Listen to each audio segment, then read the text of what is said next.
So, Laura Sims is who we get to be with today. I'm going to read you a little bit of her bio. I can tell we'd be giggling and laughing a lot if we were in the same room. We'd be having coffee and I hope, some good pastries too. Laura is an internationally acclaimed storyteller, writer, coach, humanitarian. I love that that's in your bio. She combines traditional stories with personal narrative. Her focus is on storytelling as compassionate action. I'm just going to read that again because I love when people find ways to define what they do that have so much clarity. She defines what she does, that storytelling, as compassionate action. She's an artistic director of the Hans Christian Andersen Storytelling Center and served as the senior research fellow for Rutgers University Peace Center under the auspices of UNESCO. Laura won the Sesame Street Sunny Days Award for work with children worldwide, received the Hashbro September 11th grant and a Lifetime Achievement Award from the National Storytelling Network. She's a certified Dharma art teacher, a senior meditation instructor, and works with the Constellation. Her most recent book is Our Secret Territory, The Essence of Storytelling. And her new book, not her moo book, but her new book, is The Story of Wild Rose, Summoning the Restoration of the World. And it's being published soon by Sentient Books. Ooh, aren't we lucky? So if you guys have questions along the way, we love the interaction and the connection that happens. So please, place your question in the chat box and I'll try to weave it in and pick it up. But please know that your thoughts, your conversation, your inquiries, your curiosity feeds and nourishes our collective curiosity. Look, it's Iowa. Hi, Iowa. And Laura, if you could start in the way that I just love starting, which is, it sounds hokey, but I love starting this way where we start with, is there a time that you remember you call on as like a miracle moment? Like a moment when like everything lined up in the universe, the serendipity was undeniable. You can't believe that that happened. And yet the stars aligned and showed serendipity in your world. I cheated before we began. Hello to everybody, and thank you so much, Leah. It's luscious to do this together. Well, what popped immediately into my mind was an incident that occurred in the rubble-strewn disquiet of Haiti in a displacement camp that was behind an international school that had been basically just completely dissipated. And there were 145 families in tents living there, and one building stood. So on Sundays, the women met. They had amazing women's group. So an organization that I worked for at the time, as an extra, asked me if I could get women to record their stories. So there were 120 women that came every Sunday into this room. So in my very American organizational strategic mind, which usually doesn't function very well, actually, I made a chart because I thought, how do I do this? So that each Sunday I would meet with 15 women and they would line up out, outside in this one area where there were 2 trees and had a modicum of shade. But it never worked out because everybody wanted to be interviewed. And this chart that I made no sense. And so there were always sort of outbreaks of frustration and anger that I was doing one woman's story and not another woman's story. And, cholera was rampant, and suddenly somebody would appear with a hot cup of coffee. And I would forget that all the water was cholera laden, and I would drink that coffee and then go into a panic that I would be hospitalized. The whole thing was completely chaotic. And there was one day where really a fight had occurred, and suddenly everybody disappeared, and I was just all alone with my translator. And somebody came running out and in Creole said to Vifeda, the translator, the women are so angry with Laura. They are waiting to see her in the classroom. And I was like, oh my God, I had no idea what to do. And I walked in, it was worse than being in the Bronx in a high school. The women were like shut down and really angry. And any opportunity to express such extreme anger and frustration was like a sort of almost like a festival, because it was such an uncomfortable place to be. And I just walked in, and Vifeda sort of pushed me in front of everybody. And I just had no idea what to do. Nothing, no idea. And I just looked to Vifeda, and she was much younger than me. And I just said, I don't know what to do. And she just said to me, oh, Laura, tell a story. And I was, what story? But the night before in my hotel, I had called a friend of mine in Paris, Mimi Bartholomew. She's a Haitian storyteller who unfortunately died a few months after this. And it was almost the middle of the night, but I was sort of desperate to know, like I have a Haitian folk tale to bring. And she had told me a story, but the thing is that I am someone who like has to contemplate stories for a long time before I tell them. But the only story that kept sort of scratching up the back of my legs and up my spine was this story, which I thought, oh, this is a ridiculous story in this situation. And Vifeda is sort of elbowing me, and the women are like, so I just said, okay, a real storyteller has the most extraordinary road because there's no path. So I just said, okay, there was a village and a man made the most beautiful bowl and he put it on the river so everyone could drink fresh water. Fresh water. I'm thinking to myself, Laura, are you crazy? There's no fresh water here and there's cholera. And they thought, okay, just keep going. And everybody was able to drink water. So in this story, actually, a woman who had been in the market came and there was nobody there, and she saw this beautiful bowl. She thought, oh, this is the most beautiful bowl I have ever seen. I would like to take it home. Okay, nobody's here. So she took the bowl and she climbed out of the water, and she put in she put the bowl in her basket, which had a little sack of peanuts and some salt that she had bought in the market.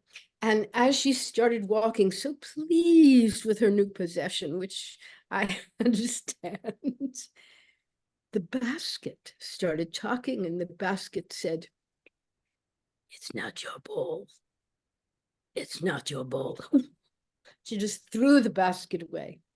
And then the salt spoke, and then the peanuts spoke, the rice spoke, and each in this little voice, and Vifeda would repeat it in French and in Creole, and she threw these things away, sort of horrified, and then she was holding just the bowl, running. She was very thirsty, and she came to a water, and she drank, and the water said, she stood up, and then her clothes started talking, and she stripped off her clothes, and then she bumped into somebody, and each time it was, it's not your bowl, it's not your bowl. And then she just saw this other person, and she stopped, and she went back, and she collected everything, her clothing, the basket, the salt, the peanuts, the rice, whatever. And then she went back to the water, and she put her bowl on the water, and the water took the bowl. But she had climbed into the water, and the water took her feet, and the water pulled her down and pulled her down until she said, it's not my bowl. and the water let her go. And then she left and went to look for her friend. Well, all the time in French, Vefeda had made a kind of choral singing, elle marche, she walked, she walked, she walked. And the women first were like, but slowly they were singing and their arms were relaxing. And then a very old woman in the back who walked over an hour to come to this women's meeting from another camp stood up and she said, Laura! And she laughing said, it's not my bowl. And she started dancing. And Vifeda sort of pushed me. So I just started dancing toward this woman.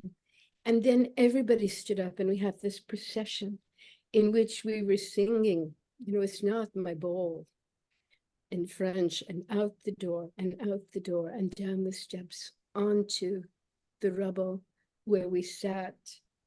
And then somebody said to me, it's a problem, this chart you made.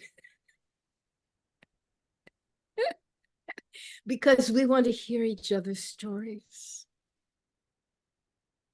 So from then on, we just sat in that room or outside, depending on the weather and the wind or the rain.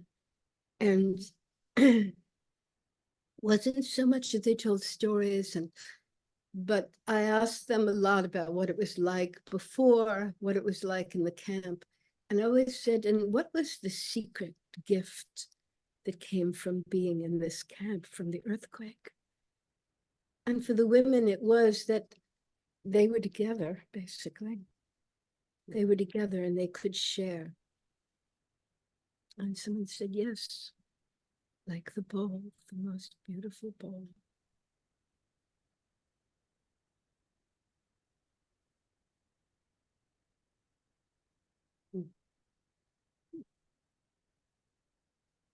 Thank you. An amazing story. You said so many things. There's so many things I want to pick threads up that you just wove in. But one of them I feel is so of the moment, because I'm coming in from Maui right after this big dramatic event of fires. You were in Haiti, and this place of when is it time to start telling stories? Because right after a big traumatic event, there's we got to get food, we've got to get people in houses, you got to get water, and so a lot of the first, triage is considered, Maslow's hierarchy, but the emotional trauma, like the how we carry it, is also right there at the bottom of Maslow's hierarchy. I'm curious, in all of your experience, what have you learned about when is it time for storytellers to come in and support? Ruthie just wrote, it is always time, and also my job is not to have a plan like today I'm going to go in and this is what I'm going to do and it's going to be great and I'm going to heal everybody. It's more that and there are signs, things happen, and if you're really staying awake, then you are there with those things. So many times when I didn't tell stories from the camp at all, but I arrived in Haiti about 4 months after the earthquake, but it was still so evident and so englobed by what had occurred. And so the first time that I told stories twice. The first time I was there for International Medical Corps, because this brilliant woman who was the program director at the time, what she wanted to do wasn't so much having everybody tell stories, although that was there as a possibility, because there was a lot of storytelling, particularly in the provinces in Haiti. But it was more about getting people to communicate so that they are moving from sort of this self-preoccupation to communicating with one another, which opens the door to not only feeling, but being able to feel and to share it without holding it back or having it sort of transmuted into a kind of instant frustration and rage. So the first time was really in a training. And one thing that I have discovered so often, I'll come up with what I'm going to do in a training, but why should people trust me? And so sometimes the best way of having a relationship to people is my telling them a personal story about my life.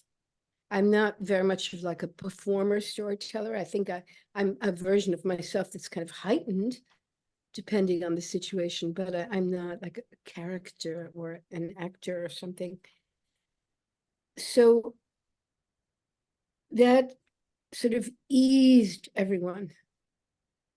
And I actually told, that's the first one I told them about why I had agreed to come to Haiti because of a childhood experience where someone was very ill, and my mother, when I was 7, would send me over every day to visit her. And she had been a dancer who was in an accident, and she wouldn't walk again. And her best friend was young Alvin Ailey. And so he, rehearsed with Haitian musicians and singers in the backyard of her house. And I had just never heard music like that. It changed my life. There was like no going back.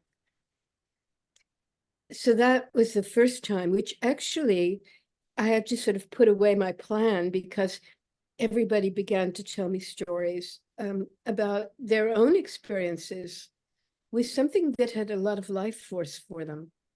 Some of them were very joyful. Some of them were really, really sad stories. But it was this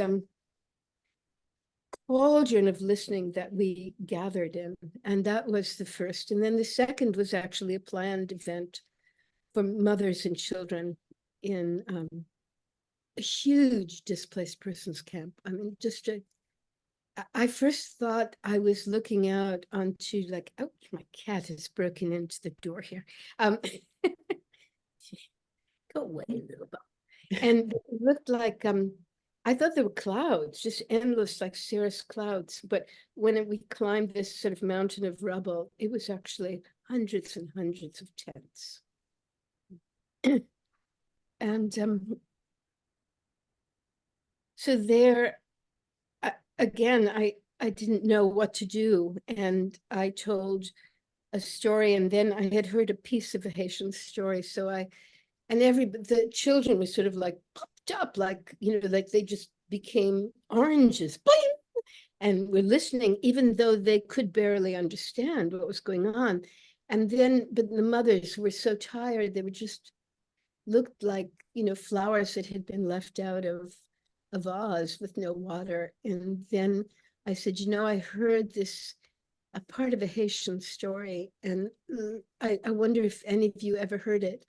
And like lots of them heard it.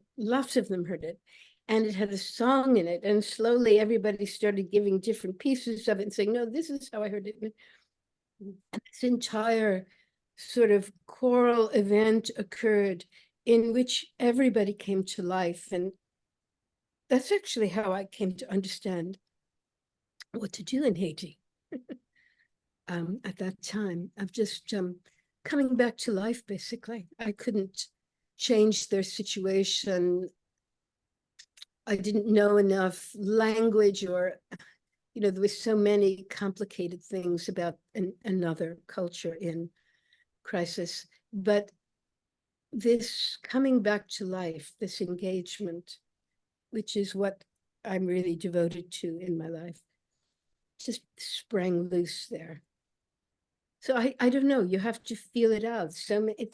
It's always, and sometimes I start something and it doesn't work, so something else has to happen. But being genuine is a very powerful tool. Being terrified, uncertain, and genuine as one can be.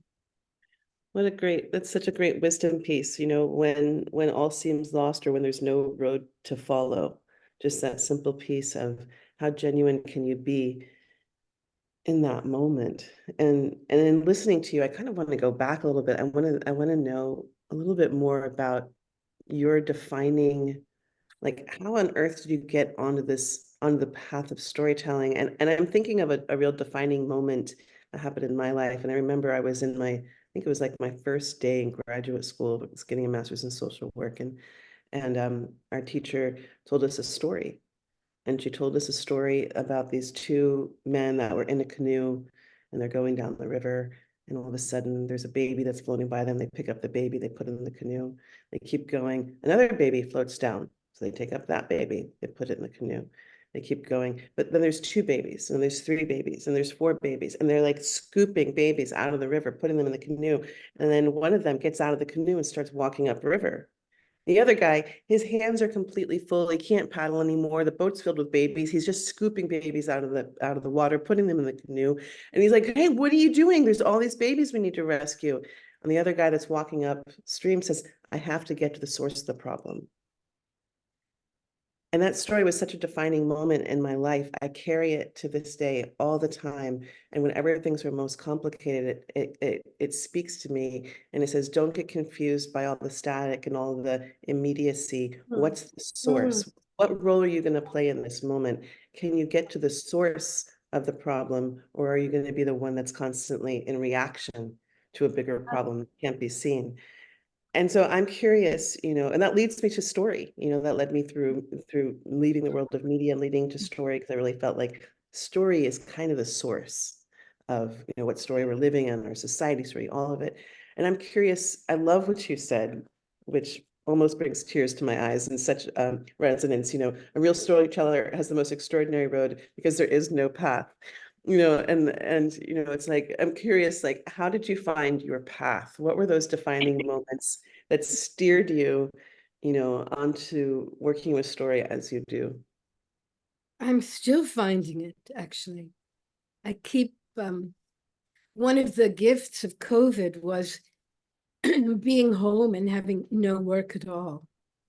And so I've started to think about what had inspired me, like your amazing story that has no answer, which are the best ones from my point of view, like that. And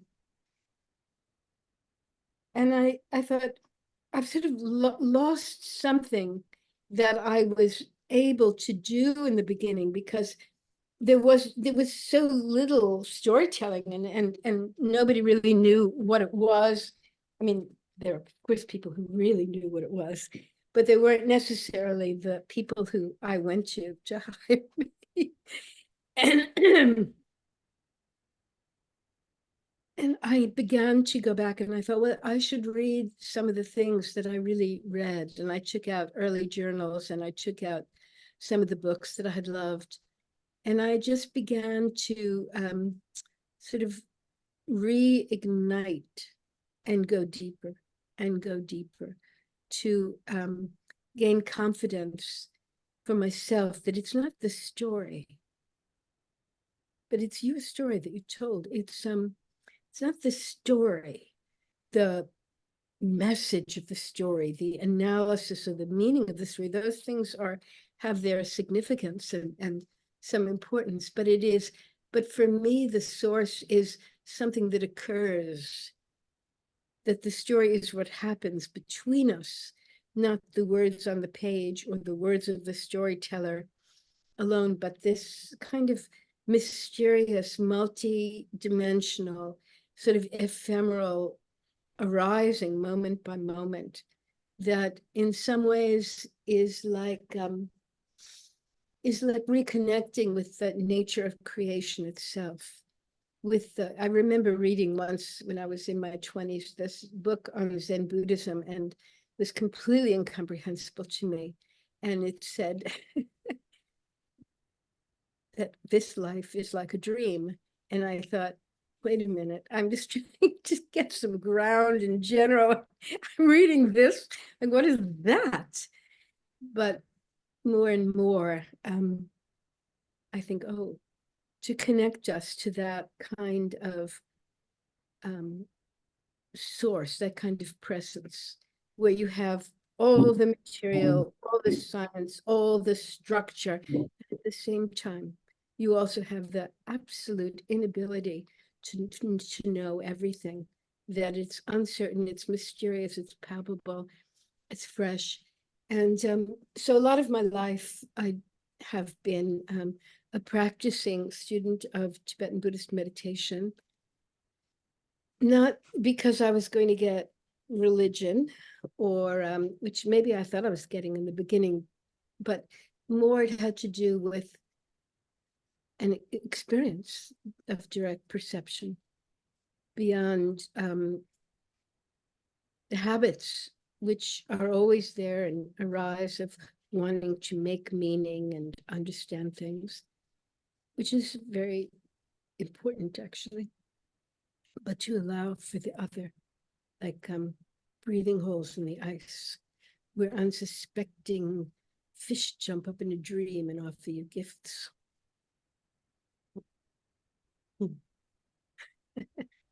You just spoke to that place of mystery that I love, and that palpable being energy that comes alive through our connection, through our experience together.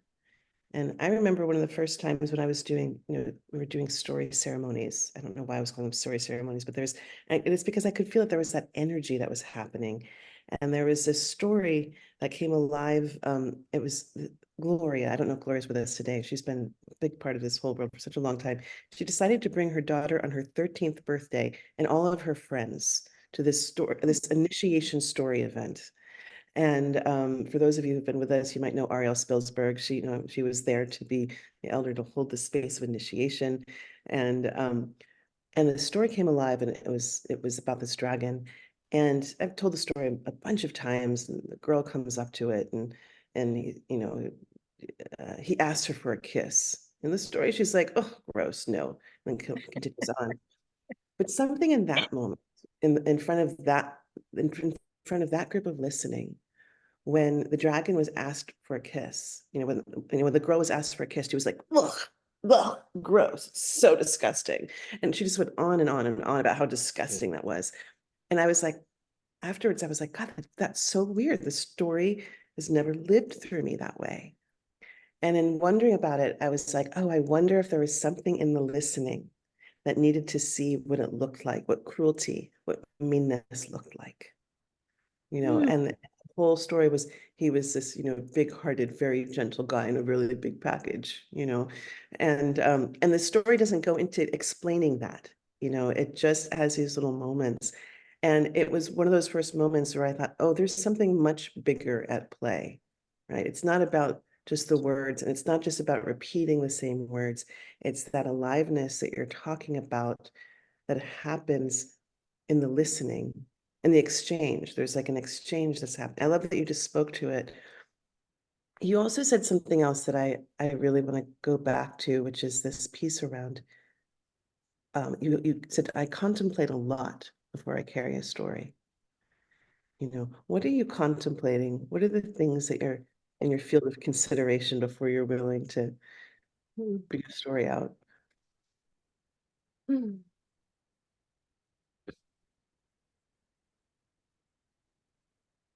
There's something, that grabs us. There's a reason, and myriads of reasons why a particular story goes bing, I'm here, ding, ding, ding, you should tell me. And so, this is a make-believe method that I'm going to give you, because I don't necessarily really do it like this. But I have to look at what's actually happening in that narrative, where it's happening, and the relationship between characters. And it's a kind of, actually the new book that's coming out that you mentioned is an example of it, because I wrote this book because of this process that has compelled me for so long. And because of COVID, as I said, being on my own, I could really go there further and really challenge myself, open up places that were habitually stuck, where I had theories about things, and just sort of ransack those. So it has to do with getting underneath the obvious story, the obvious narrative, and beginning, sometimes I'll journal on almost every word or lots of things, to look at what it's bringing up in me. And I dream a lot when I'm working on a story, and they always seem so unrelated, and yet some vital instruction is occurring. And so it's like the legacy of each image, that a story could seem to be about a hero who's doing such and such, but then I begin to see that no, it's about the feminine that's been reviled and hidden, and how that is retrieved, because without those energies, seemingly opposite energies, in some kind of union, there is no balance, like the mystery in the material world, that the masculine and feminine, and I'm not talking about women and men and so forth, and gender. It's beyond that. It's about the nature of things as they are. My Buddhist teacher always used, when we were learning Dharma art, he would say we were becoming explorers of the perception of the phenomenal world. I like that, because I always wanted to have like a safari hat. And but it's like it's somehow something comes. Something comes when I understand that the experience of this story is, it's not that somebody's going to have a lesson or understand something, they may, but that there is something that's going to open, that's going to reveal something. Then I feel very excited about telling the story, because I always think it's how the story is told, who's telling the story, what's happening in that situation. And I never can exactly know at all what's happening to my listeners, what triggers somebody, their own experience. So caring for the structure of the story, and really doing a lot of investigation of what is the architecture of engagement mean, what happens, how do images, time, space, place really allow this kind of loosening of imagination, which lets us access intuition. How does that actually work? So for me, the healing, somebody very early on wanted me to do a book of healing stories, like this book, like Medicine Chest. And I didn't want to do it, because I felt that then I wasn't committed to what really is, as you said in the first year, the source of our dis-ease. And that I think that storytelling, not story, but storytelling, and what occurs begins to regenerate some of what is always there, but we have not considered as immensely valuable. And once that begins to open, there is a kind of, regardless of chaos, like in Haiti and other places, there is a kind of inner joy, which is not like I'm happy about such and such, but it's a sort of innate sense. And I learned that from women. I was in the north of Romania working with Roma women, and they were sort of tough to work with. And I had told them a story about my grandmother, and then I asked them about their grandmothers, and everybody had a little something to say, and we went around. And then at the end, I said, this foundation would probably bring me back. And if they like this, I could come back. If not, that was really okay. I loved being with them. And one woman stood up and she said, "You did not change our lives." I was just stunned, this is all in Romanian, but "You did not change our life. You did not make anything better. But for the time we were here with you, we remembered that we know joy." Mm.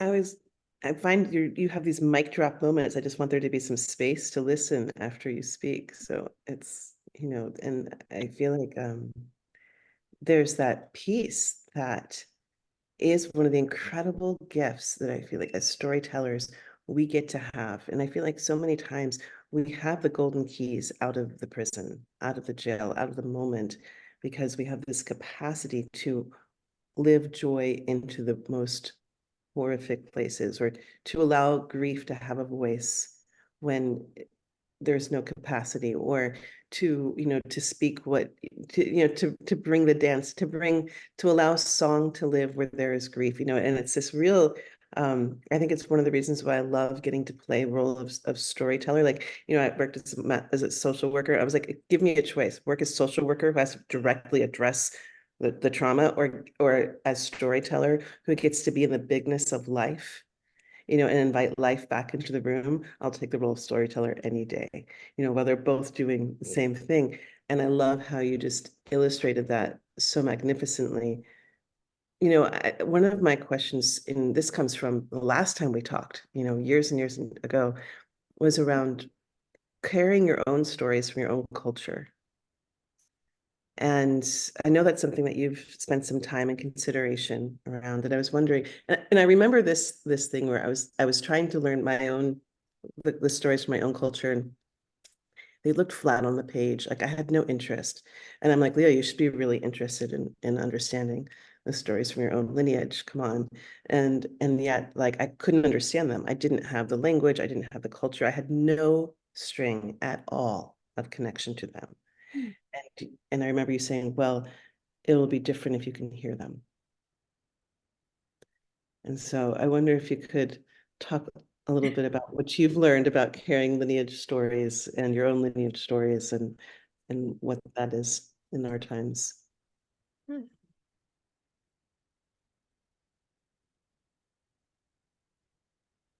Don't know if I'm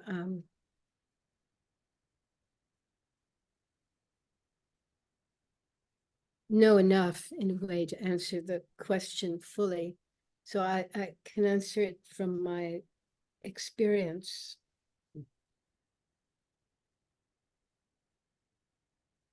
I think regardless of whether you are telling whether you are like a Kazakh Jirao who is lifetime trained in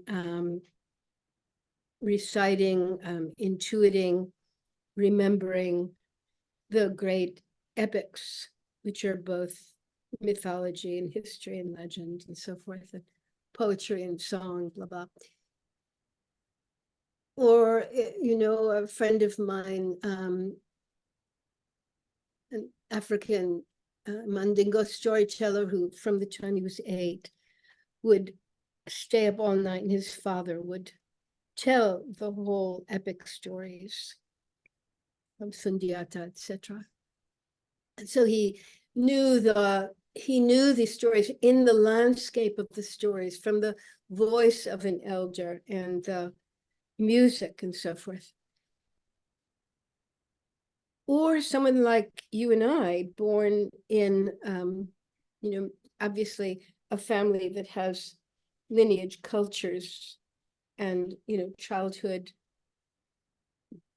learnings and leanings and teachings, etc., that influence us. It's still, one has to be inspired.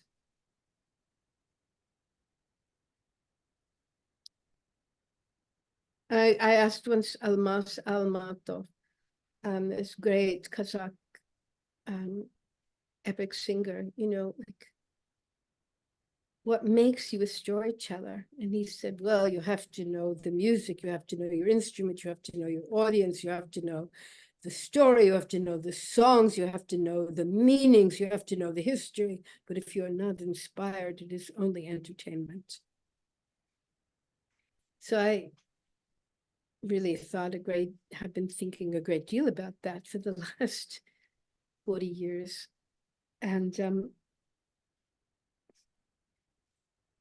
we are in a particular moment in history, I think, where reconnecting, even on the surface, to some kind of cultural identity, particularly those cultures that have been so abused, colonized, interpreted,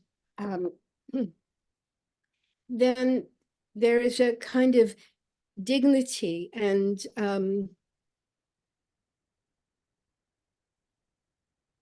not exactly ownership, but relationship to something that you were not allowed to experience.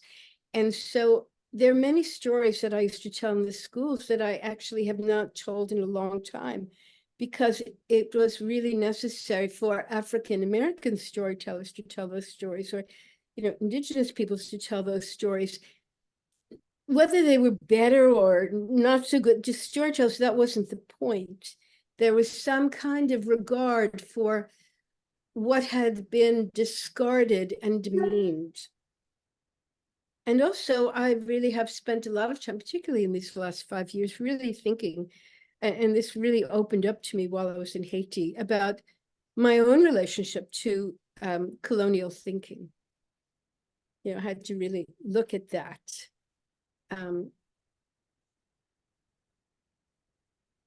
So there's that, so many considerations. And then sometimes there's a story that's really important to tell at a certain moment. And so I think when you asked about the contemplation, to find the essence of the story, the essence of what's underneath the cultural meanings, and many of those cultural meanings I don't have any access to. I didn't grow up in the culture.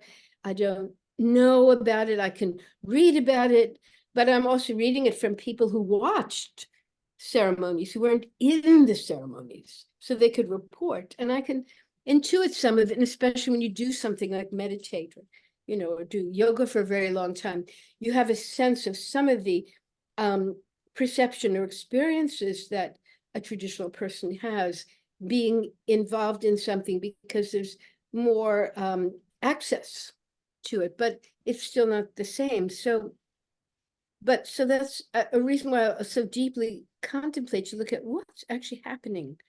What is underneath it? What's the function for me as a storyteller today in telling that story? Maybe I'm not answering exactly your cultural heritage, but this, I I worked with Penina Schramm very early on, her focus is Jewish stories, and they're from all over the world, basically. Some of them very, very Jewish rooted, and many are, cultural retellings by, Jewish people outside the synagogue who grow up in that culture and then remake these stories. That's how, stories don't have like a single origin. They're living, breathing, taking shape, but there's something essential in them. So what interests me is like how to get the oil, how to draw this oil out. So,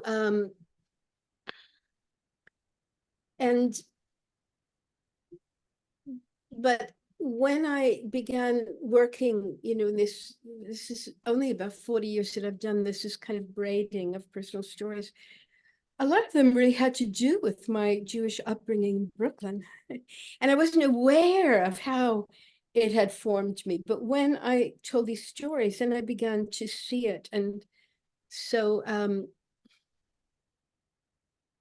that's, all of that plays into it. But sometimes, there are great Native American writers and storytellers. Like I love reading Linda Hogan and Louise Erdrich, Simon Ortiz. I just love it. And hearing a certain Native like Vi Hilbert, who was like my grandmother for about 25 years, she was very wonderful to me, very hard on me. And she's Salish Elder. I met her accidentally. And or hearing people telling historical Native stories, or seeing like somebody like Liz Weir, who grew up in Belfast, who told stories from all over the world. beginning to like climb inside the cultural stories that shine from her because of who, because we grew up in it. So I think there's lots of different pathways that people can take. And I'm going to be 77 next week. And so I have to think about, well, what am I really going to devote myself to? And I'm quite interested in training storytellers, not like how do you tell a story, you do this, you do that. It's not something you acquire from the outside, but something you open up from the inside. And so I've been very interested in all these aspects that we're talking about in terms of creating ways in which people can listen to the story they're actually telling and also understand how the voice moves, which is so unique in storytelling. A lot of people chat on, here I am chatting on and on, chat a lot and explain, have commentary and their opinions. And I try to like find the shortest way to tell this story. What really needs to be told? Then, because, among the Maori, I in one place and people would say, oh, you have to go hear this storyteller. He's really good because he could tell that story in 5 minutes or 3 hours. So, and that's something Eva was always saying to me, okay, Laura, very nice story, but can you say it in 3 sentences? I'm like, okay. And then she goes, no. And then I try it again. And it's like, so that's, I don't know, I'm not answering your question, but it's in there. I think that if someone, whether they are Aboriginal, Indigenous, or European, if they're not a storyteller, if they're not invested in the storytelling experience, but they're only invested in entertainment, then you get a sort of cultural experience, the outer cultural experience, like all the great Kalarasi, which are these kind of great Romanian dancers that we're healing. And you can see them on stage. That's what happened during the communist period, and how they could undermine people is by removing the actual magic of it, the actual medicine of it. So then it was done in secret. But so I'm interested in, and I hope I'll make a little progress for whatever years I have left in finding the medicine inside the event, which means that I have to open to it myself. So I'm trying my best.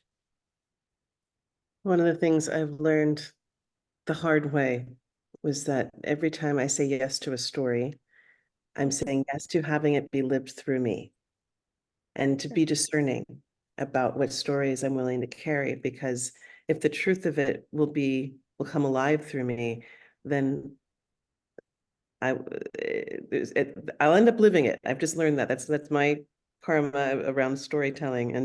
And one of the things that you just shared is that deep listening. I remember we were 2 thoughts that are coming up. I was doing something called a listening tour during COVID. I really wanted to go around the globe and listen and sit with the people of oral traditions and just get to be in the transmission of the few remaining places. But it was COVID, so I couldn't do that. So I thought, well, I'll do it in my own country. Again, foiled because all the reservations were shut down and it was not so easy to do then. But I'll never forget being on Laguna Land in New Mexico and being in a situation. It's a longer story, but I was asking if I could, receive some of their old stories. And this younger man who was really much coming up in the tradition was like, no. I was like, okay. He's like, I will not repeat those stories. They're bad stories now.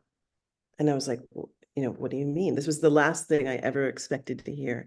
He's like, those stories have been carried by people who have been broken, who have been colonized, those are colonized stories now, and they're no good stories, and I can't repeat them anymore.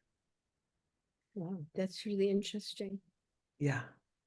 Yeah. It broke everything. What a great gift to give you to contemplate. Yeah. there was a library that was closing in a high school in New York, and the librarian called me and she said, they have a great collection of folklore, and they're going to sell these books for $1 each. And people are going to come who are collectors to sell these books for hundreds of dollars. Why don't you just go and get the books you want? So I had exactly $101 in the bank, and I took it out and I went and I bought 101 books and had somebody help me. We piled them in the back of a taxi and I went home. And over the years, I would, sort of take one out. Many I've given away, some were really, really awful. And then there was this one book that was printed in the late 1800s in Buffalo called Seneca Stories, one of the Five Nations. And they were great stories. It was a story I loved. So I realized there were 3 versions of it in the book. And one version, there were different informants actually. So different informants are telling the version, but there are people telling the version. They're not telling it in culture. They're telling it to an informant. So like any storyteller, telling that story to somebody who is not of their culture. So it's not like they're fools and they're going to give me the story. I wouldn't hear it, basically. So, but one version was a beautiful version, had introduction by the informant who said that he was telling the story to the informant because he really trusted this person. And it was a woman, by the way, and that he was telling the story so that this informant could hear why this story was important now. And I thought, wow, now that's interesting. So, so that's almost like related to the question you asked before and what you're saying that this man said. So I realized that we have no idea whether stories were actually told or they were enacted or just part of life, like nowhere would you find certain, the whole story of creation that somebody really knew that in Maori culture. They knew pieces of it, and in different situations, different pieces are told. Then later, somebody concocted it together, maybe the way that somebody concocted the Bible or other epics like Homer. Or maybe Homer did it, we don't know. But we don't know how they were really told in those situations because we're not of that situation. But here we are. So what is it that we have the responsibility to, what responsibility do we have now? And given the uncertainty of our world, the extreme materialism, individualism, sort of like a political act of lack of discernment where truth and beauty is not as important as what you want to say to get what you want or whatever. So it's like we're really in a conundrum mirrored by climate change and these increasing viruses and a lot of really unbelievable violence in our world, immense suffering and cruelty, as somebody said, maybe you said before. So what can we do now? What is the responsibility? What are we repairing or healing? Am I giving you confidence or weight loss or returning your culture to you? Or what's my responsibility? Or am I opening the channels of communication so that you can discern what's real and what's not real and find some kind of meaning or contentment regardless of what's happening in the world? And even I think you said it before about, there you are with a story that you live through. And it's almost, sometimes I think, like, how did this story know that I had to go through this difficult confrontation with part of myself that I really don't want to have a conversation with. In fact, quite contented being hidden away and unconscious. But so those are some questions that I have, and I find them really juicy, but I find them significant at the moment. Mm. I know. What a juicy conversation. I just looked at the clock and I'm like, what? How did an hour just pass? I felt like we What just about sat. people? Maybe people have some questions or thoughts. I would love to hear. A few Yeah, people are writing, but maybe someone wants to, we could put it on gallery. Is that okay, Leah? absolutely. I'm gonna put it on gallery if My somebody's Hebrew question. name at birth was Leah. What's that? My Okay. Hebrew name at birth, which nobody called me except my grandfather, was Leah. Leah.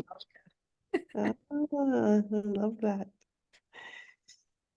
Oh, are there any questions among us? Such a deep Or conversation.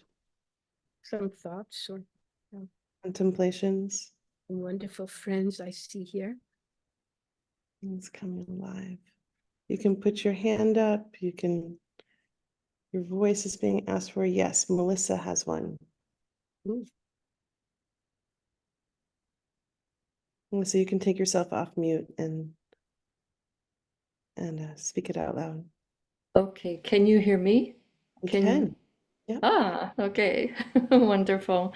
Um, Hi to both of you, Leah. I haven't been able to come for quite a while, and Laura, I was very happy to to see you there. I gave up things that everything I owned in 2019, and I've been traveling the world volunteering and spending quite a bit of time in Tibetan Buddhist retreat centers, which is where I am now in one. And I noticed in the about for you, Laura, the Dharma art certificate comment. And I'm wondering how I actually just published a book of some poetry with my artwork, but I'm wondering if you integrate that with your storytelling and at all, and how, anyway, I was just very curious about bringing those two energies together, and if that was something you're doing and one could see or experience, because I experienced so much this story of an image, and now that I am suddenly writing, which was a huge surprise. It's absolutely hilarious. I was sure it was not going to happen this lifetime. But how those two are so same and different. But they're inseparable. Yeah, I mean, the biggest tool a storyteller has is being present. right. And I don't know of any other means. Yeah. But I feel like I'm curious about what that Dharma art certificate is, or I did go on the website and look and see at Shambhala some art classes, but I didn't know if it was associated with that, or how that I was at interacts with it. Naropa. I ended up at Naropa Institute, which is Mhm. now a university in Boulder, Colorado. And in those infamous summers where Trungpa Rinpoche, Chogyam Trungpa Rinpoche brought together many, many artists.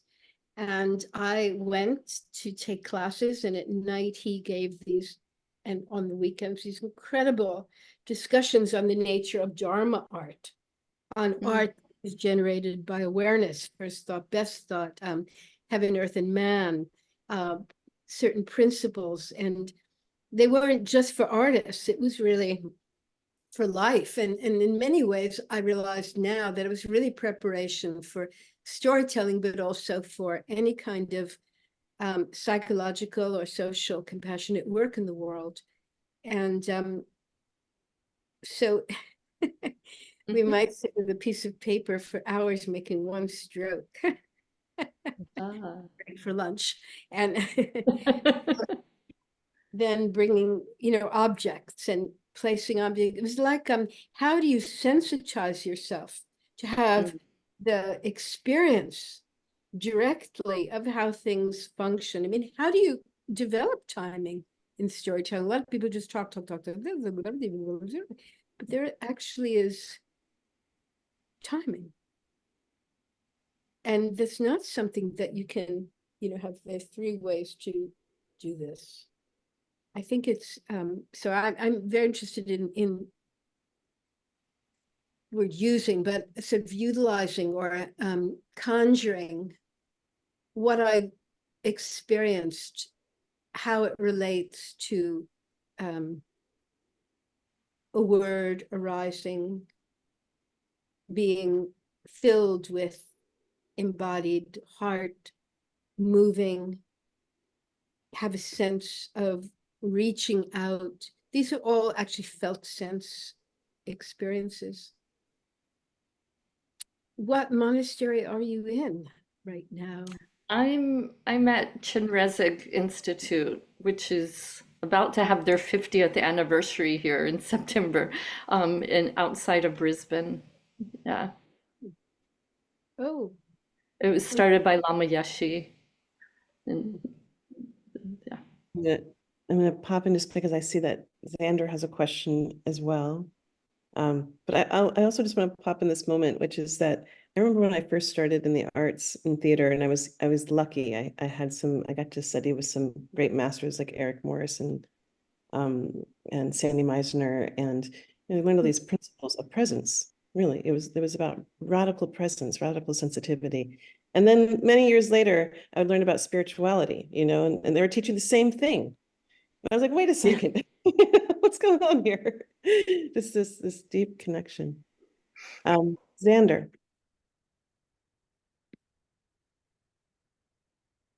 Hello. Trying to think about how I feel like I have a question out there, and I'm like, how do I words it? But I appreciate both of you bringing in different cultures and different perspectives, and like, when is it my story to tell the stories that haven't been told, and also how do I presence my identities in that story, and how do I locate myself in the stories with the folks who I work with, which is also a lot of folks who have been erased or forgotten. And so I just feel like asking something about, I know you mentioned earlier briefly around like, when do Black folks need to tell this story, or when do Indigenous folks need to tell it? And like, sometimes you aren't telling those stories anymore. But I'm just curious if you could kind of walk me through more of your process, maybe in your body or in your mind, around how you navigate locating yourself in those stories and honoring when to tell them and in what ways. So I don't know if that can I ask is you? answerable. Because, Yeah. what do you mean? I'm just not understanding it when we're not getting it. What do you mean by identifying yourself or finding yourself in the story? Identifying, is that what you said? What do you Yeah, mean? I think I said locating myself. Well, that's something that I've been called to do by my teachers as I work with a lot of folks who are marginalized, is like finding myself. Like, how did I find myself here, and how am I finding myself telling these stories, and why?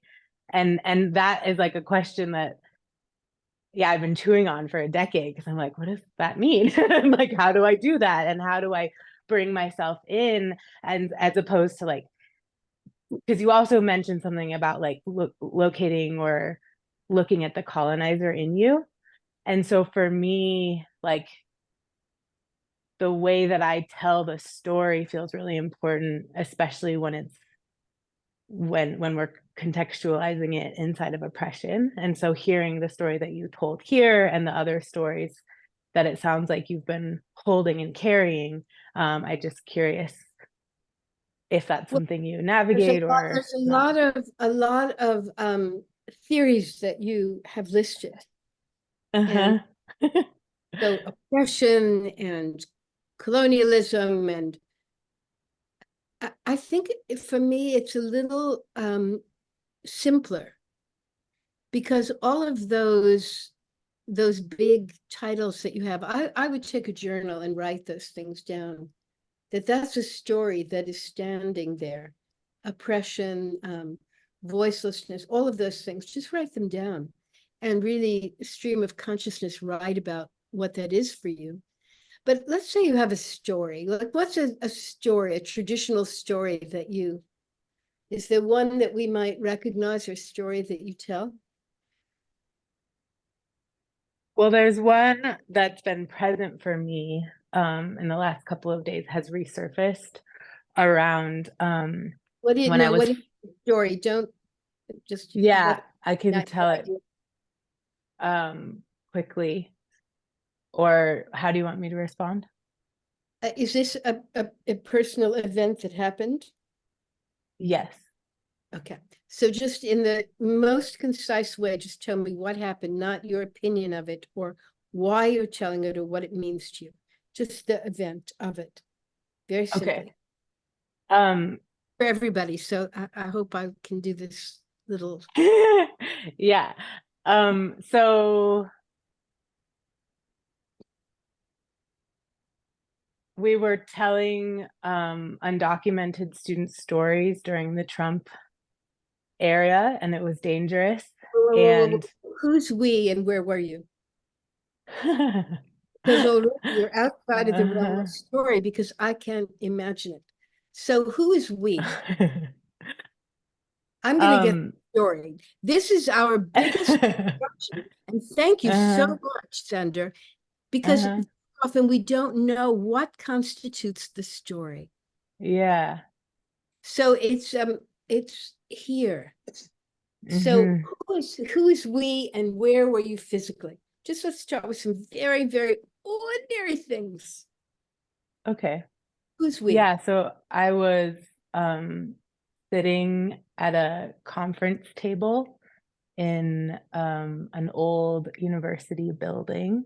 Where? At Colorado State University. So you in were the Colorado Gifford State building. University, and you were at a conference. And what was the conference on?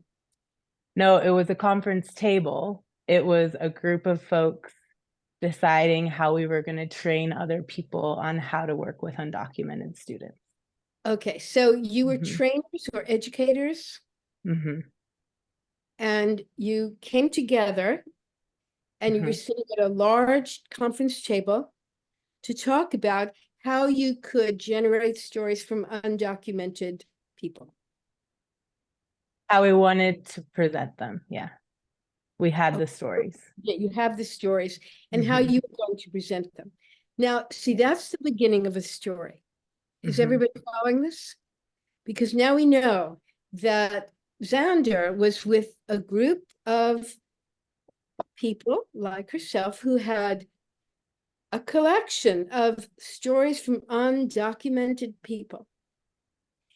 And this was at the University of Colorado, and they were seated at a large round table or large conference table.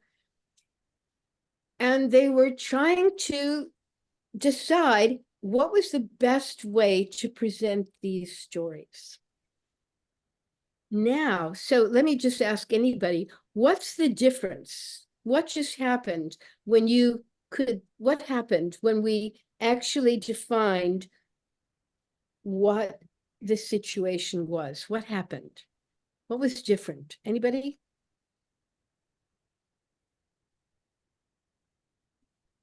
I could see myself in the room. I could be there. I could experience it. I could feel it. You could see it. You have some experience of it. You don't know that much, but you do know that there was a group of people. You do know that there was that something had occurred before. And now they're gathered to decide how to bring into voice and life the stories of undocumented people. So I'm trying to keep this really simple. Anybody else? What happened? What's the difference in the state of mind if you're listening when you have when you have some specific details, what happens?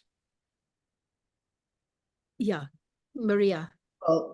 Well, we are more present because we have something grounding us, the specific or the Right, visual.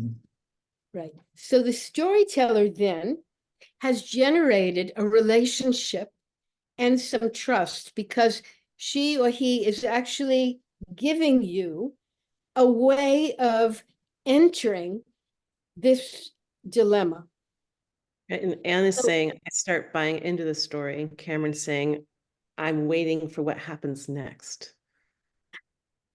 Yeah, we generated some kind of curiosity, and curiosity means that something unexpected, or you're just sort of more open to hearing now. Like, oh, there must be a reason she's telling us this story. And we're interested. There's, first of all, we don't know what happened before, but that these were collected.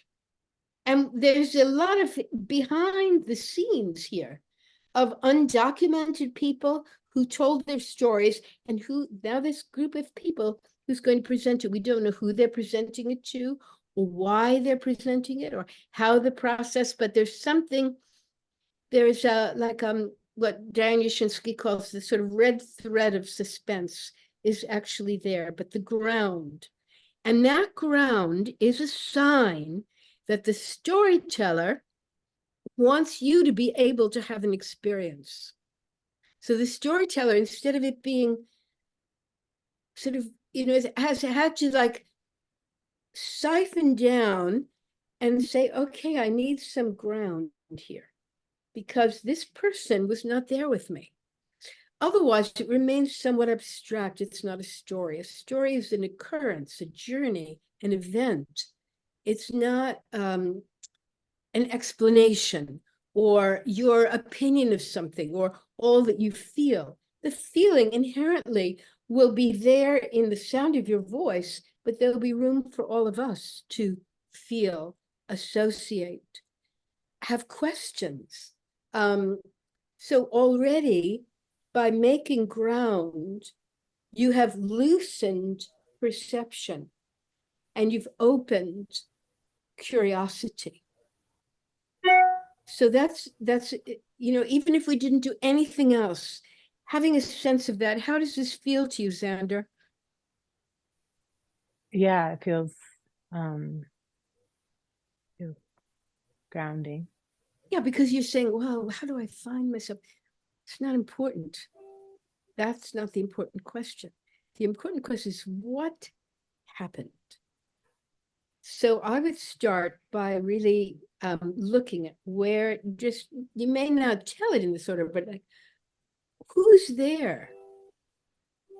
What was happening? What is the shift that occurred that brings the story to life? How do you conclude it? You do not have to make a moral lesson at the end. If it's a good story, we have all undergone something. So we would be left with a lot of juicy contemplation and feeling, and then we could have a conversation. So a story is something that we recognize. You've ever been, you sit with your girlfriends sometimes and we're all talking and you feel like, oh my God, so much time has passed. This is really, I'm not really related to this, or like, ugh, who cares? And then you check your watch and like 5 minutes has gone by. Oh my God, to be here for another hour and be polite.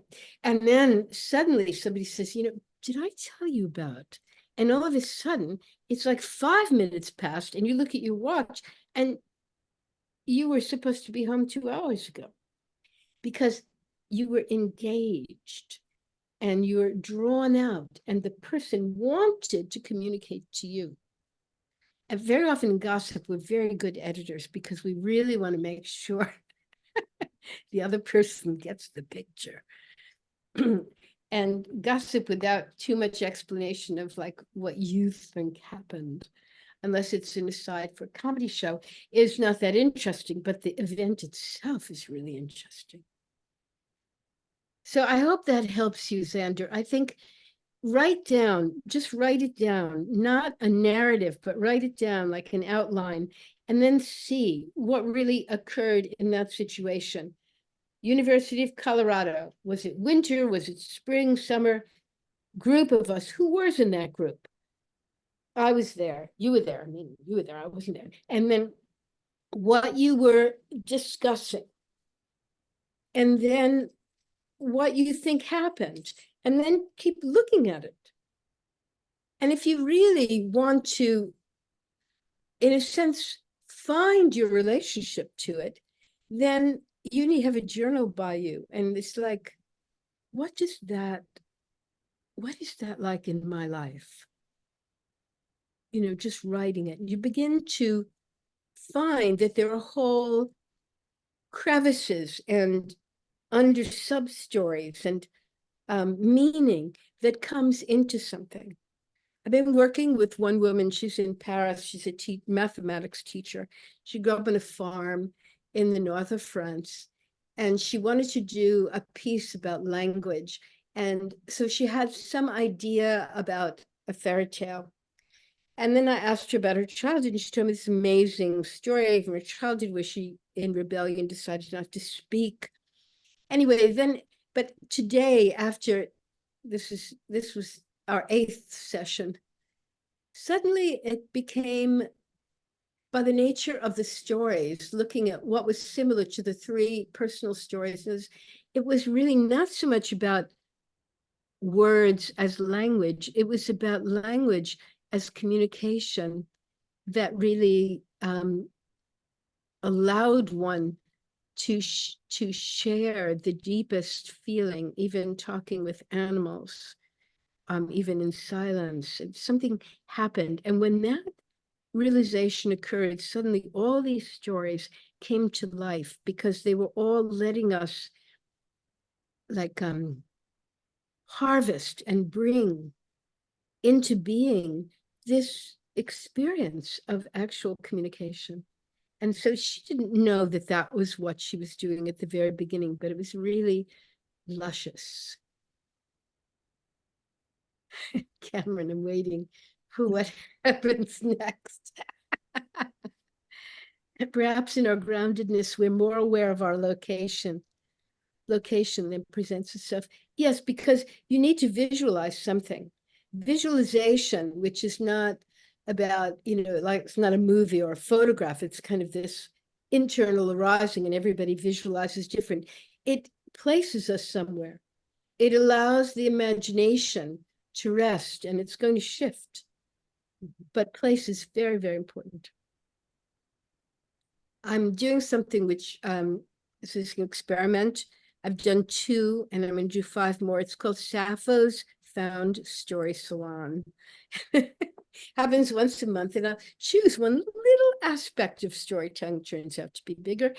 And the next one on April 11 is about place. So there's so much inside these stories. Anyway, Xander, thank you. I hope that this was helpful. And not just too disturbing, although. No, it was very helpful. I don't know that it got at what I was asking, but it definitely got me what I needed. So thank you for that. Okay. Yeah. That's nice to know. We will, you know, maybe by doing this very ordinary activity, what you're looking for will come to meet you. Yeah, no, this was very helpful for But me. sometimes if you Thank look all. for it over here, you don't find it.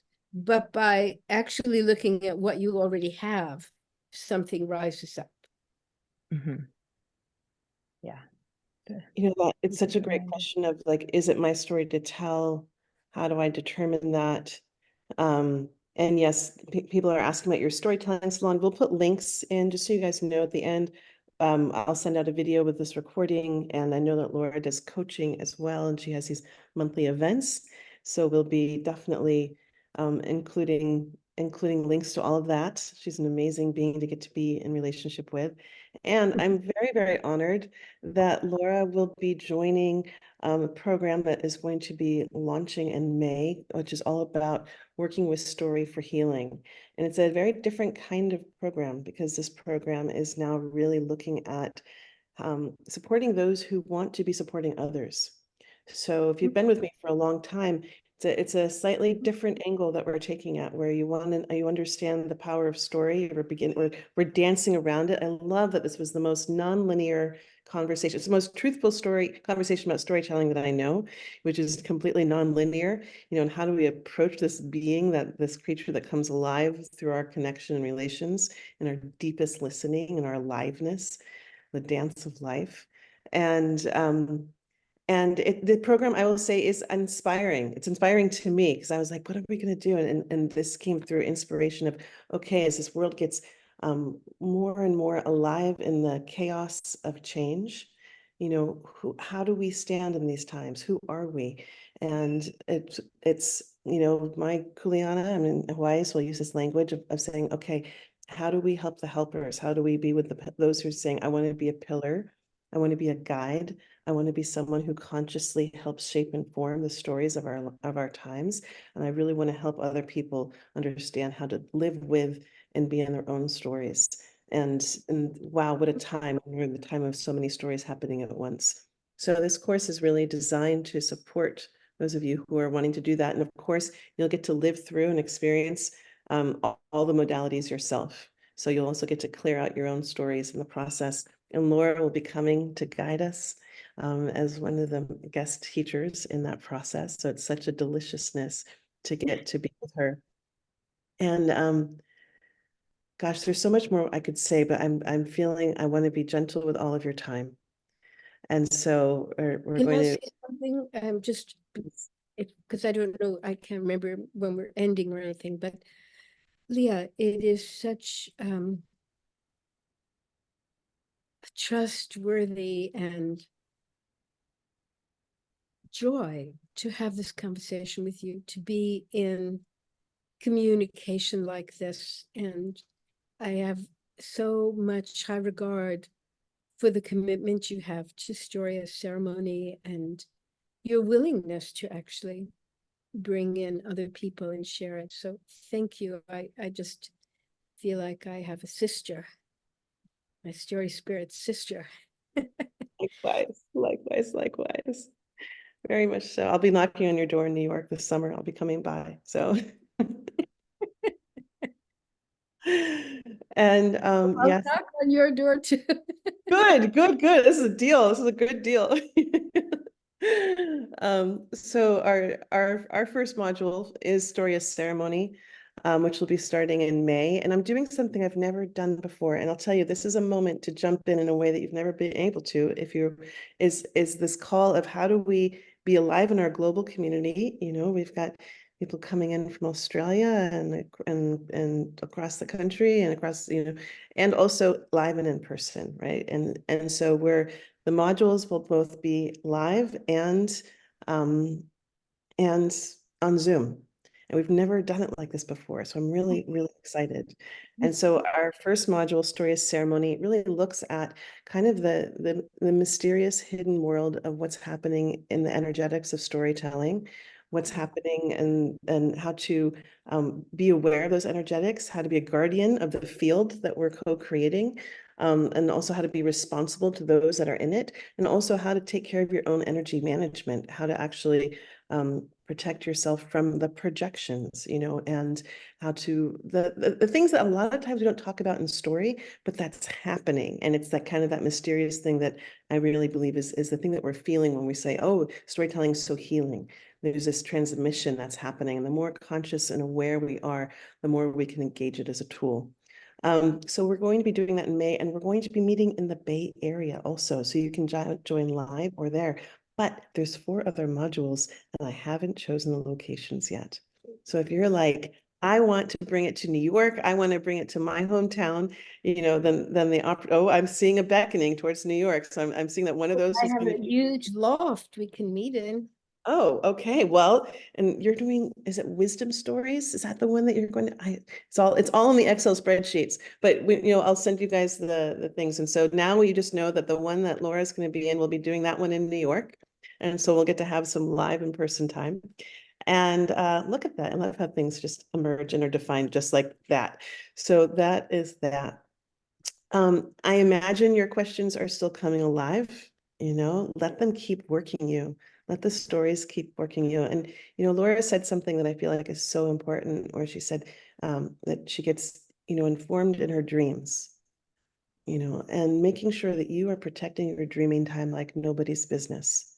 If you have any habits or behaviors that interrupt your sleep and your deep sleep and your capacity to go into that dreaming time, what an invitation to say, this is where we get so much information to protect it as tellers, as dreamers, as conscious creators. So again, I'll send you guys links with lots of things on Laura, with the story. Of course, there'll be some early bird special that will be available to you just till Sunday. Be registered between now and then. And I'll just say this, you can do just one module, or you can do the entire program. And I'm not going to get into all those details right here. But Laura, that was really fun. We could do so much fun scheming together. I can't wait to do some more with you. And I think we should send off Laura with a great hoo and hurrah. And I love that Cameron says, well, thank you both so much. A very yummy session. Yes. So I invite you all to take yourselves off mute and give Laura a fantastic hoot and a holler and send off. And then for anyone who wants to stay and has any questions about programs, I'll stay on for a little bit. Delicious scheming. Yes. Well, this is very yummy, nutritious gathering that we're having. Okay. Oh, I'm hearing clapping. Woohoo! Thank you, I think you've been Laura. slowing me down. Thank you. Thank you. Thank you. Thank you. You. Thank You you very Laura. much. Thank you, Leah. Thank you, Leah. Thank you, Laura. Good to Thank see you, Leah. you. Thank you, Laura.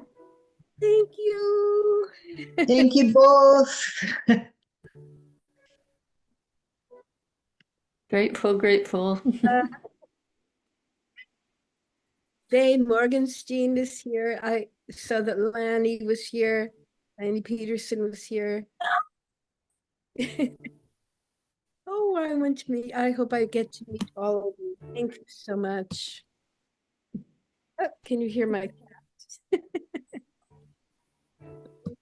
Ruthie, all your wonderful comments. Thank you. Meg, I get to see you too, Disney. Thank you so much. It was wonderful. I really love being here. Set me up for the whole day. Yes, stay tuned to your email. Maria's asking, links are coming in the email. Yes, I will be sending links momentarily. So Leah, shall I get off, or did you want to talk afterwards, or? I'm going to, if anyone wants to stay and ask questions about the program, you can stay right now and I'll answer them. And Laura, I'm going to call you as soon as we're all done. Yeah, I have oh no, I don't have a student till 3:30. It's one of those days, but I love this. Thank you so much. You made me really dig down in there, and that's a bye. Such a gift. Bye, Bye. Iowa. Bye, Cheers. Maria. Xander, I can't wait to hear your story. Bye. Oh, that was cute. Oh, isn't she lovely? Oh my gosh.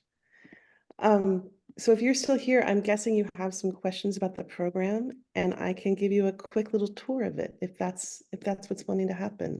Is that what's wanting to happen? Do you have specific questions?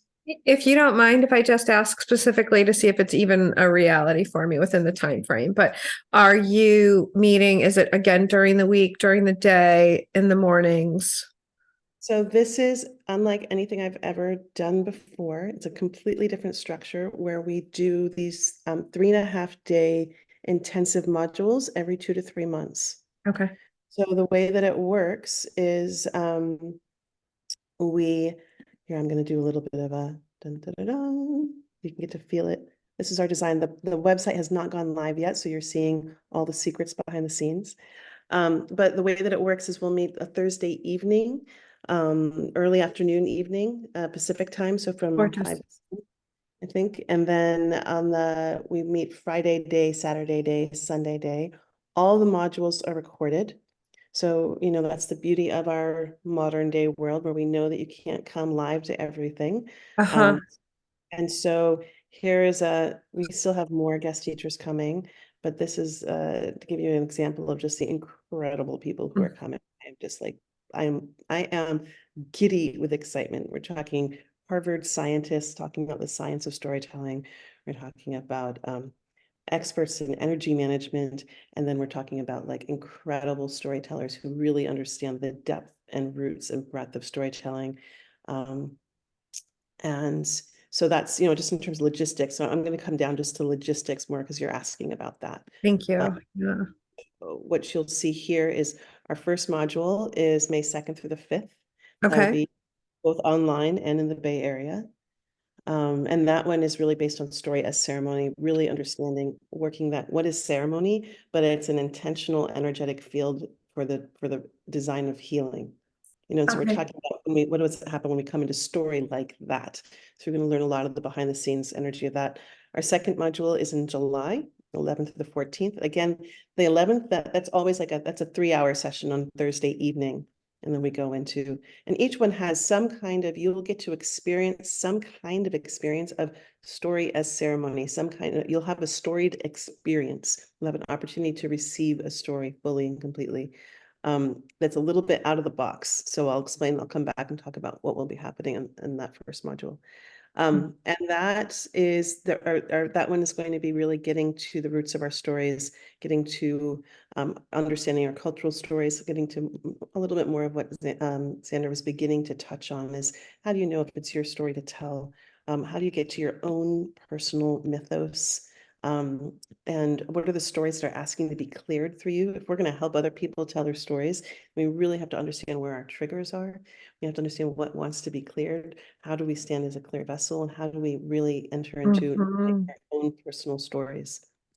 Module 3, you're going to be a little bit more familiar with this one, but it's going to go deeper for you, Iowa. But we're going to be going into wisdom stories. And again, we're specifically working with story that has happened in an unsettled or traumatic event and how to work with people through the cycle of story. So from witnessing at the very beginning of the trauma, like Laura was saying, they just wanted their stories to be heard, you know, to then working in the mythic dimension, bringing in more perspective and bringing it out and bringing it into a wisdom story. Our fourth module will be, and that one might be the one that's going to be in New York. I think if we just seal the deal with Laura in terms of saying that one of our events will be on the East Coast. Module 4 is going to be the 14th through the 17th of November. And that's really looking with a mythic imagination. And I can't wait to tell you who the guest teachers are for that. True gems of amazing people. And we're going to be working with not only the mythic imagination, getting into the specifics and the gosh, I don't like the blueprint of fairy tales and how we work, but also really understanding how to create medicine stories. This is a very different modality that isn't, I haven't seen it taught anywhere else where we actually call for a story for healing for ourselves. It's a profound process. And then the fifth one is really alchemy and creation. This is really designed for the people who are going through the certification, where you will all have an opportunity to do your own presentations around working with, you'll get to do presentations on what is your theory around story is healing.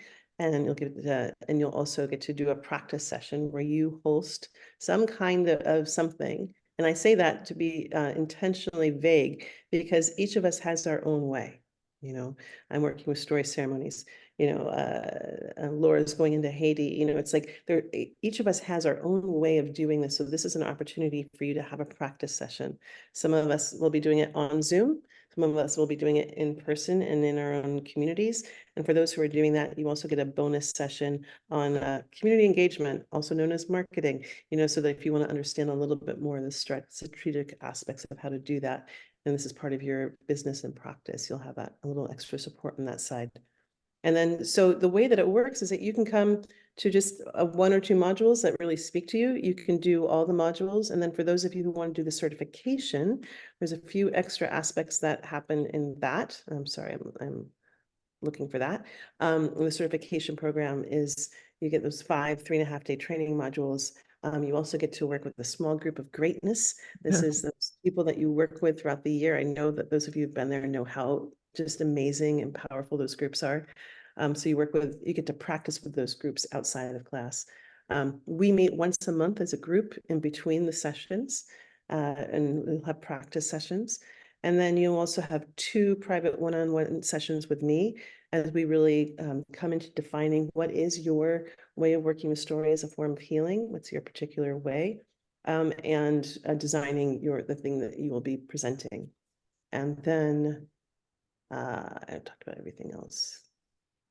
Dun, dun, dun, dun. Yeah, and the thing that I love about this program is that you'll get a lot of feedback, in terms of like, what is a certification program? And it's like, in my own experience, it's getting a lot of time to practice, a lot of time to refine, a lot of time to get feedback. So you'll have peer feedback, you'll have my feedback, you'll have participant feedback. So you'll leave this program, if you're going for certification, like with a lot of confidence and skill and capacity. And all these teachers are coming in, like with this particular class, you saw Laura go into the philosophy of it all. In these classes, every teacher is coming in specifically to teach you skills, techniques. So your basket is you're going to leave with a lot of things that you can put into immediate practice, either in your personal life or in your professional expression of it. So that's the program. And any other questions around that? I know you said that there's an early registration fee until Sunday or discount. What would that discount be?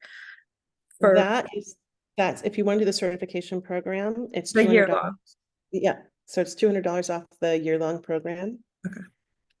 And then you get the master library, which I think you probably already have, Iowa, but for other people might not have it, which is also like, it's 5 years worth of teachers that have come through the school.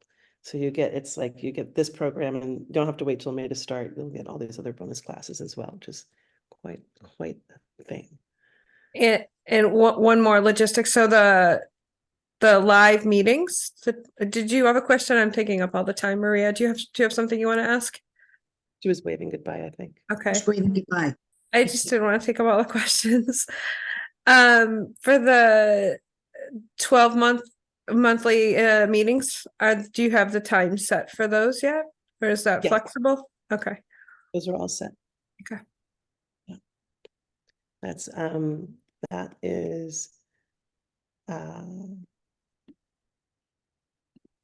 is if you want to see it right now, I can show it to you. That helps. It's all right here. Dun, dun, dun, dun. That's more the Thursday regular times that we meet, I think.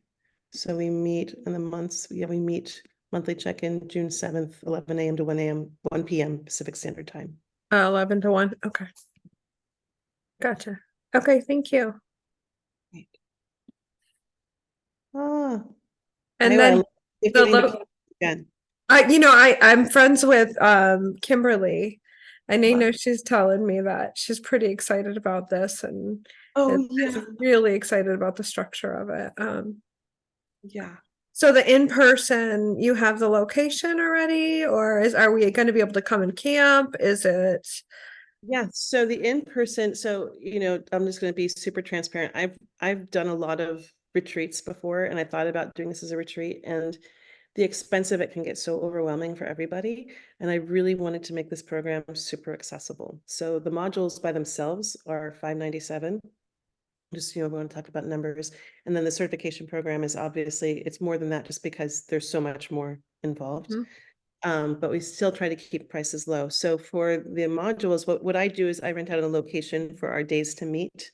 And then you guys, then we can self-organize in terms of if you guys stay together at an Airbnb or do things like that. So that was my question of how do we make this really accessible? So our first one's in the Bay Area, and that's there. I love the idea. I tried to actually find a place where we could all camp for there, but the place that I would have gone, they wasn't available this time. Gotcha. But yeah, and in New York, you know, again, what we do is we just do some crowdsourcing on who could stay together in different places. Okay. Sounds good. All right. Well, I'm definitely looking for something and trying to figure out how to work with stories for healing youth.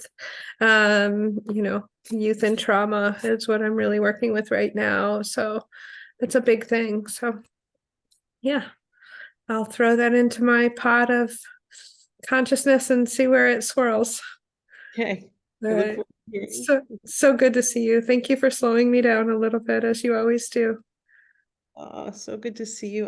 Always a pleasure to be with you. I still remember your river stories. They're still with me. Oh, thank you. Yeah, I'm hoping yesterday was my last surgery on this huge vision. Talk about vision stories on this losing my vision over this whole last year. It's been intense. Yeah, yesterday was my last surgery to kind of fix all the trauma that happened to my eye. So I've lately been thinking I'm going to get on the river this summer. I'm so excited. So thank you. Blessings, everybody. I see Lisa there. Blessings. Any other questions before I sign off for today? Hi, Lisa. Okay, Ruthie, good to see you.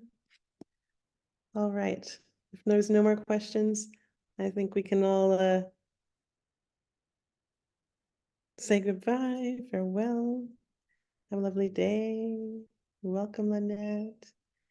Welcome, welcome. And we'll talk to you soon.